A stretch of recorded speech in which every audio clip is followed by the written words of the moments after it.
भी क्वेश्चन के आंसर की राइटिंग किस प्रकार से करें, क्या फॉर्मेटिंग होनी चाहिए। तो सबसे पहले ये यूपीएससी मेंस 2015 में एक क्वेश्चन आया था, जो मैंने आरएस 2023 वाला एग्जाम था उस टाइम उसको लिखा था, तो उसकी फोटो लेकर आया हूं।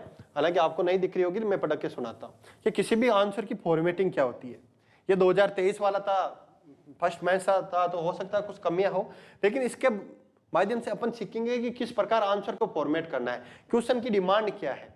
तो साथियों सबसे पहले तो क्वेश्चन को अपन को पढ़ना है और पढ़ के 2 मिनट या 1 मिनट के लिए सोचना है, दिमाग में एक फ्रेमवर्क बनाना है अपन को कि अपन को लिखना क्या क्या, अपनी सबसे बड़ी कमी क्या होती है आंसर फॉर्मेट।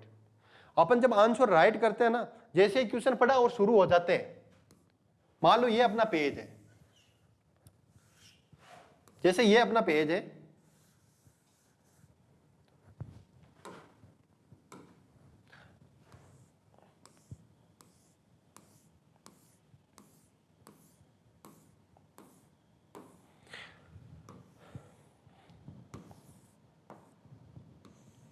अब जैसे सबसे पहले अपन इस क्वेश्चन पर डिस्कशन करते हैं। क्वेश्चन क्या है, इसने कहा है कि हाल के वर्षों में जो सहकारी संघवाद है, जो कोऑपरेटिव फेडरलिज्म है, उसकी अवधारणा पर लगातार जोर दिए। ये यूपीएससी मेंस 2015 का, यानी 2015 जीएसटी से पहले की अपन चर्चा कर रहे हैं।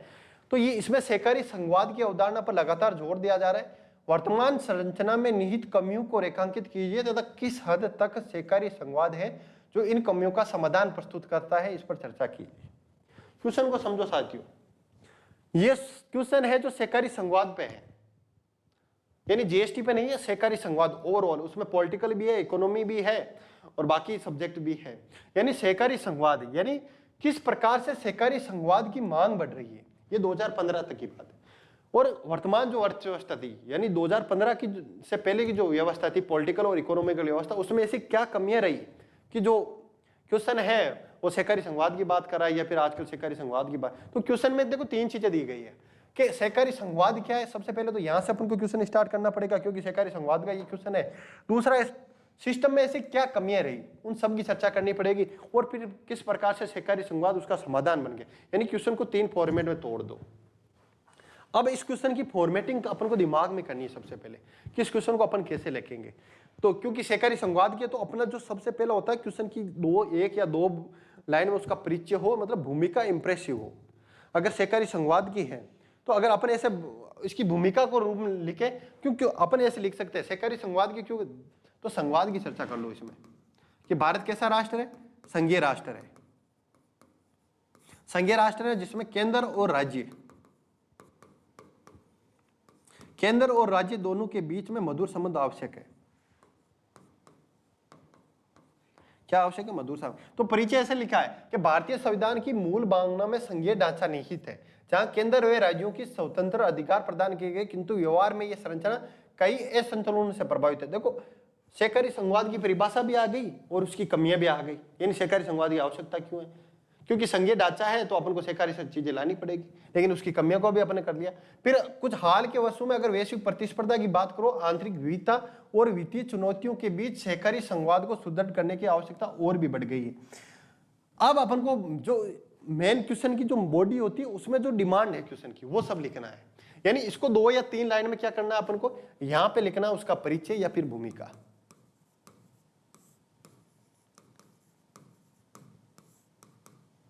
फिर अपन को 2 चीजें इस क्वेश्चन में पूछिए। सबसे पहले तो कमियां, फिर समाधान। तो इस क्वेश्चन की अपन फॉर्मेटिंग कैसे कर सकते हैं, क्योंकि अपने पास जगह कम होती है, आंसर बहुत ज्यादा होता है, क्योंकि 10 नंबर वाले क्वेश्चन में एनालिटिकल रूप से चलना होगा।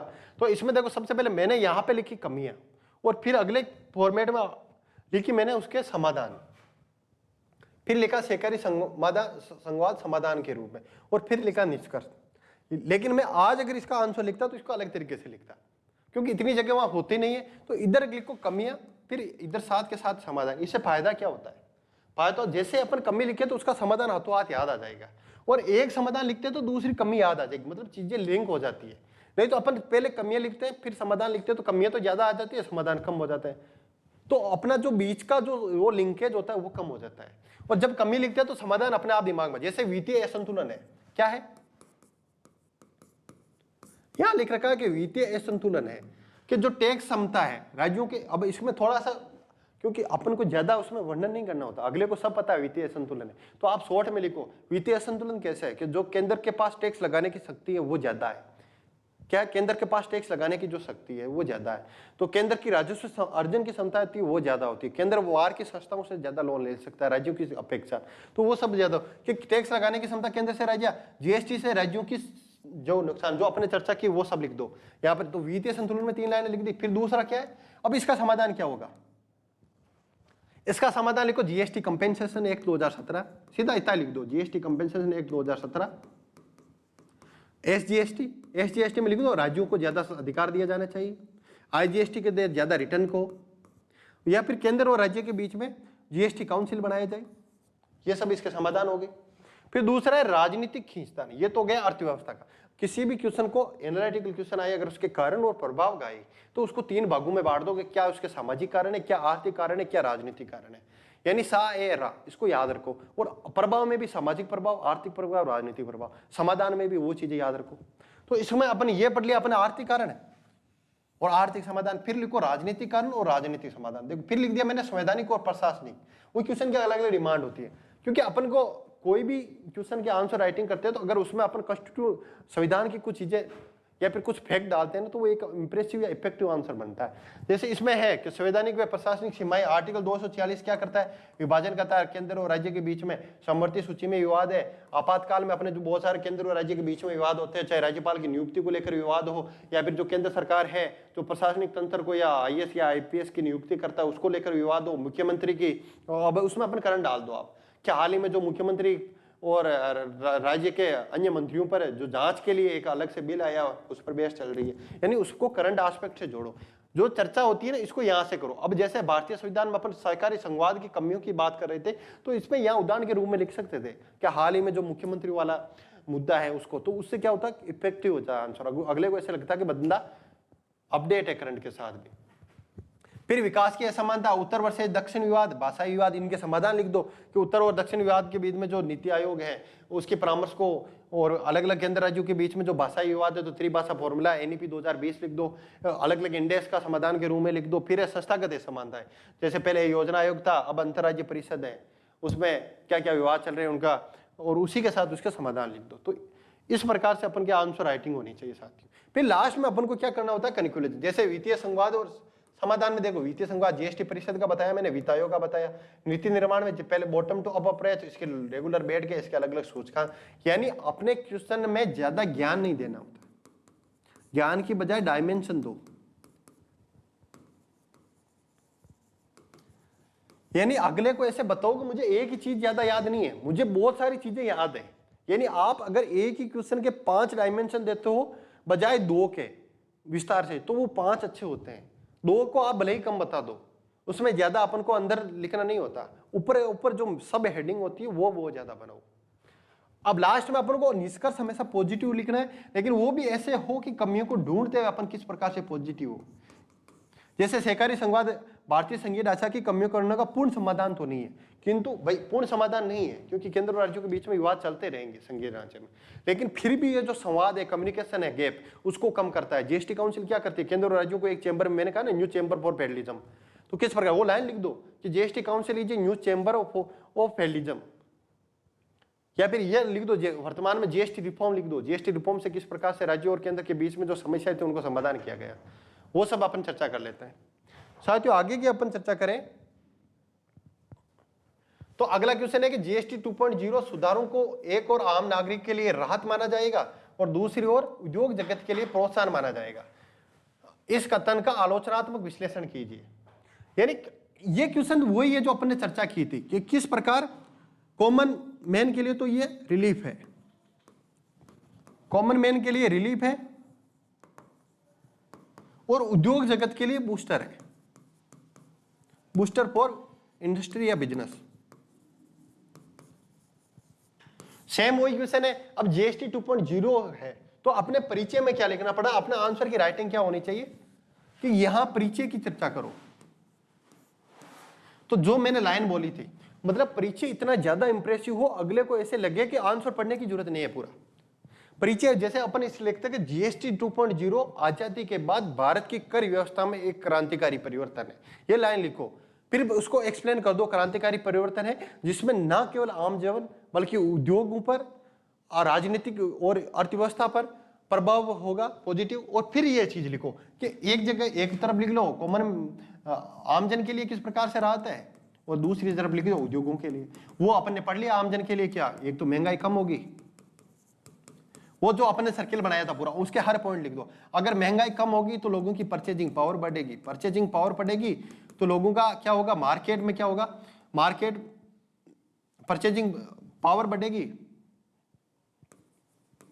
फिर दूसरा लिखो परचेजिंग पावर बढ़ेगी, मार्केट में लायबिलिटी बढ़ेगी, मार्केट में डिमांड क्रिएट होगी, डिमांड क्रिएट होगी तो क्या होगा, वो सर्किल बढ़ा दो या सीधा लिखो लोगों को रोजगार मिलेगा, रोजगार मिलेगा तो जीवन स्तर में सुधार होगा, उसके आगे लिख दो ये तीनों चीजें कि किस प्रकार एचडीआई रैंकिंग बढ़ेगी, जब भारत के जो व्यक्तियों के पर कैपिटा इनकम बढ़ेगी उनके जीवन स्तर में सुधार होगा तो एक राज्य की रैंकिंग है एसडीजी रैंकिंग, हेल्थ रैंकिंग वो बढ़ेगी। उसी प्रकार उद्योगों में लिख दो। फिर निष्कर्ष में अपन को कैसे क्या लिखना है कि जीएसटी 2.0। अब देखो ये तो है नहीं कि ये एकदम पॉजिटिव भी है, हालांकि जीएसटी 2.0 के क्रियान्वयन संबंधी बहुत सारी चुनौतियां सामने आएगी, उसमें चुनौतियां लिख दो कि एसबीआई की रिपोर्ट कोष्टक में लिख दो कि चुनौतियों के रूप में एसबीआई की रिपोर्ट के अनुसार 50,000 करोड़ का रेवेन्यू लॉस होगा।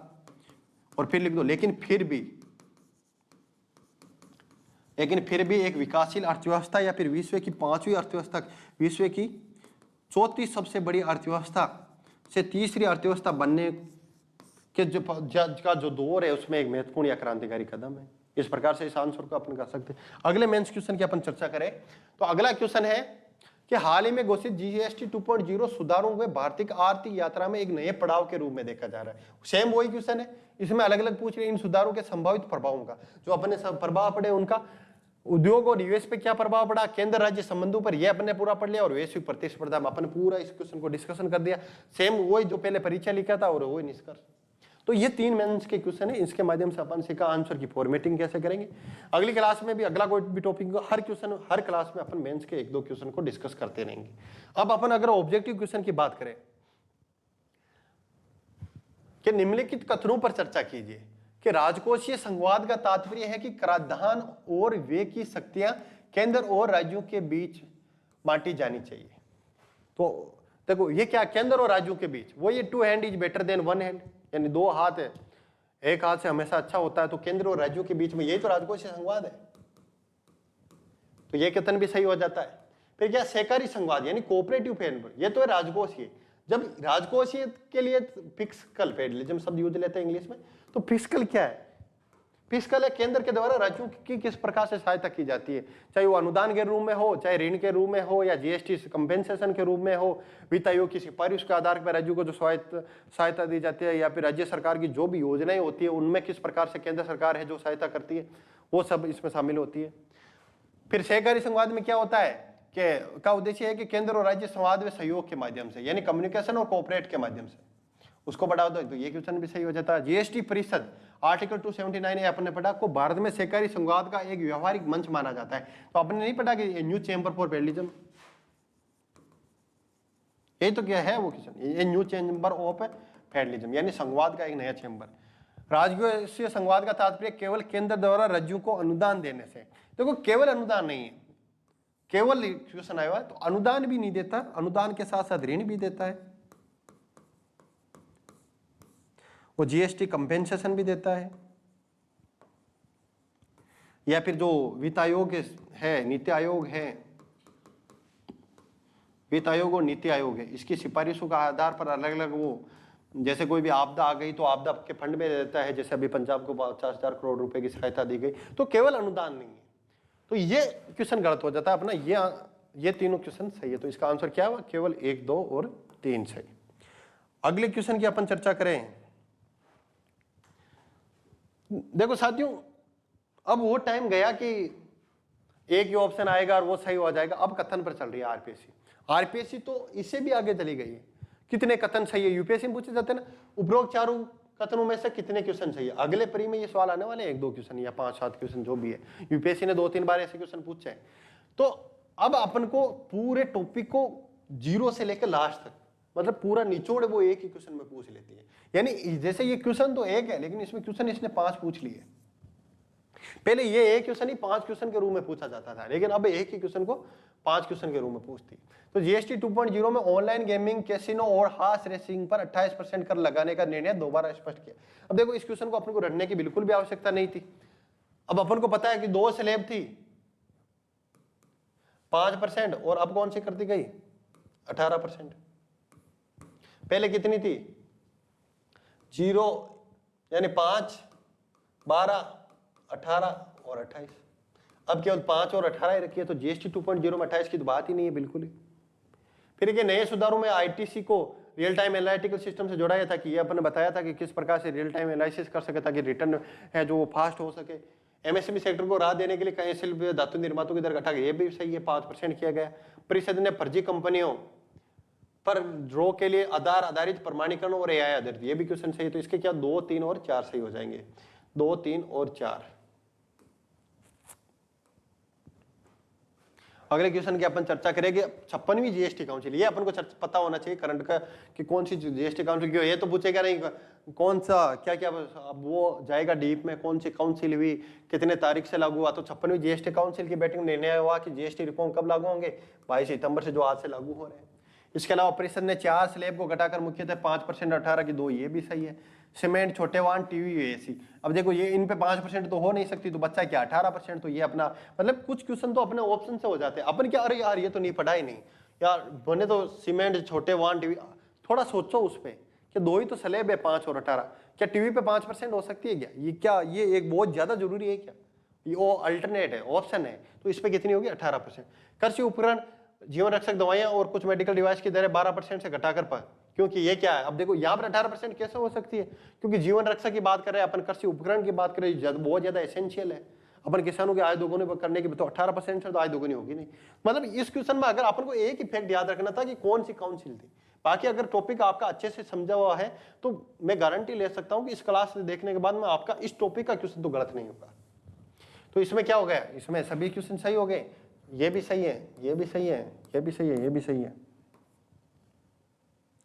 फिर लास्ट क्वेश्चन की अपन चर्चा करते हैं आज के कि जीएसटी, ये यूपीएससी में पूछा था साथियों कि जीएसटी परिषद का गठन अपने पढ़ा, आर्टिकल 279 ए के तहत पढ़ा।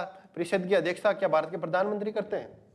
अपने अच्छे से पढ़ा था कि परिषद की अध्यक्षता भारत के प्रधानमंत्री नहीं, केंद्र सरकार का वित्त मंत्री करता है। कौन करता है? केंद्र सरकार का वित्त मंत्री। अगला टॉपिक, प्रत्येक राज्य के वित्त मंत्री या कर मंत्री परिषद का सदस्य होता है। तो अपने पढ़ा के पैकी तो केंद्र सरकार का जो राज्य मंत्री होता है वो इसका सदस्य होता है, और फिर राज्य सरकार के सभी जो वित्त मंत्री होते हैं वो इसके सदस्य होते हैं। परिषद के निर्णय अधिकतर सर्वसम्मति से लिए जाते हैं, लेकिन औपचारिक रूप से 3/4 बहुमत, ये अपने पढ़ा। ज्यादातर निर्णय बहुमत से हो जाता है, अगर नहीं होता है तो अगर डिसीजन होता है उसमें कितना % चाहिए मतदान में, 75% चाहिए। ये भी अपन ने पढ़ा कि सहकारी संघवाद को किस प्रकार से जीएसटी काउंसिल बढ़ावा देती है, विस्तार से पढ़ा। तो इसमें 2 नंबर गलत होगा, सही हो जाएगा 1, 3 और 4, केवल 1, 3 और 4 सही है। तो साथियों यह आज का अपना टॉपिक हुआ जीएसटी रिफॉर्म्स, जिसमें अपन ने पढ़ा। एक क्विक रिवीजन कर लेते हैं कि जीएसटी रिफॉर्म में अपने क्या क्या पढ़ा। सबसे पहले अपन ने हिस्ट्री ऑफ जीएसटी पढ़ी कि क्या ऐसे जीएसटी के कारण थे, प्री जीएसटी में क्या था, one nation many market many tax, फिर जीएसटी आया, जीएसटी कब इंट्रोड्यूस हुआ, 1 जुलाई 2017 से, कौन सा अधिनियम था, 101वां संवैधानिक संशोधन अधिनियम था, बिल कौन सा था, 122वां बिल था, बिल 2014 का था, अधिनियम 2016 में बढ़ा, 1 जुलाई 2017 से वो लागू हुआ। फिर अपन जीएसटी की विशेषताएं पढ़ी कि किस प्रकार से कैस्केडिंग इफेक्ट को दूर किया, किस प्रकार से वो डेस्टिनेशन बेस्ड कैश है, मल्टीपल स्लैब्स है, मल्टीपल स्लैब है, ड्यूअल मॉडल अपनाया गया है। उसके बाद में अपन जीएसटी की विशेषताओं के बाद में जो जीएसटी काउंसिल की चर्चा की कि जीएसटी काउंसिल का कौन से संविधान संशोधन के द्वारा, 101 संविधान संशोधन द्वारा कौन सा आर्टिकल है 279 ए, उसकी अध्यक्षता कौन करता है, केंद्र सरकार का वित्त मंत्री अध्यक्षता करता है। उसमें सदस्य कौन होते हैं, केंद्र सरकार का जो राज्य वित्त मंत्री, उसके बाद में राज्य सरकार के वित्त मंत्री उसके सदस्य होते हैं। जीएसटी काउंसिल क्या जो डिसीजन प्रोसेस है उसको याद रखना है, उसमें डिसीजन प्रोसेस केंद्र का वेटेज कितना है 33% है, राज्य का कितना है, सभी राज्यों का मिला के 66% है, लेकिन बहुमत के लिए कितना चाहिए 75% चाहिए, वो सब अपने चर्चा की। इसके अलावा अपने चर्चा की संघवाद क्या होता है, पॉलिटिकल एंगल से बात करी तो अपना आर्टिकल 246 ए पढ़े, जिसमें केंद्र और राज्य सरकार को जीएसटी पर अलग अलग कानून बनाने का अधिकार दिया गया। 269 ए के तहत अपन ने क्या पढ़ा कि आईजीएसटी है, उस पर केंद्र सरकार को अधिकार दिया गया, जिसमें केंद्र सरकार क्या करती है, जीएसटी का अर्जन करती है, यानी कलेक्ट करती है और राज्यों के बीच में उसका शेयरिंग कर देती है, उसको बांट देती है। फिर लास्ट में अपने क्या पढ़ा था, जो आर्टिकल 366 के तहत जीएसटी की परिभाषा को पढ़ा था। सातवीं अनुसूची में अपन ने क्या पढ़ा कि जीएसटी के जो इनडायरेक्ट, जीएसटी से पहले अलग अलग प्रकार के इनडायरेक्ट टैक्स थे उनको हटाया गया, उसके लिए जीएसटी का नाम लिखा गया। इसके अलावा अगर संघवाद की, अपन ने 3 प्रकार के संघवाद की बात की, सहकारी संघवाद की, प्रतिस्पर्धी संघवाद की, राजकोषीय संघवाद की, उनका जीएसटी रिफॉर्म्स की बाद में अपन ने बात की कि ये क्यों आए, जीएसटी रिफॉर्म्स में किस प्रकार से 4 स्लैब से 2 स्लैब किए गए, आम जन के लिए किस प्रकार से राहत है, उद्योगों के लिए किस प्रकार से बिजनेस है, ये बूस्टर है बिजनेस के लिए। इसके अलावा पॉलिटिकल इकोनॉमी पर क्या प्रभाव पड़ेगा, उसमें अपन ने देखा सबसे पहले ग्लोबल इकोनॉमी पर, और फिर इंडियन इकोनॉमी पर समग्र रूप से क्या प्रभाव पड़ने वाला है, और फिर लास्ट में अपने मेंस के क्वेश्चन कर लिए और ऑब्जेक्टिव क्वेश्चन कर लिए। तो साथियों ये आपका आज का अपना टॉपिक हुआ जीएसटी 2.0। मुझे पूरी उम्मीद है कि आपको अच्छे से समझ में आया होगा। इसी प्रकार से अगर आपको किसी भी टॉपिक में, चाहे जीएस का हो या करंट का हो, अगर आपको ऐसे लगता है कि कुछ समस्याएं हैं या फिर उस टॉपिक को लाना चाहिए, तो आप कमेंट बॉक्स में अपना कमेंट जरूर ड्रॉप करें। आप सबका बहुत बहुत धन्यवाद।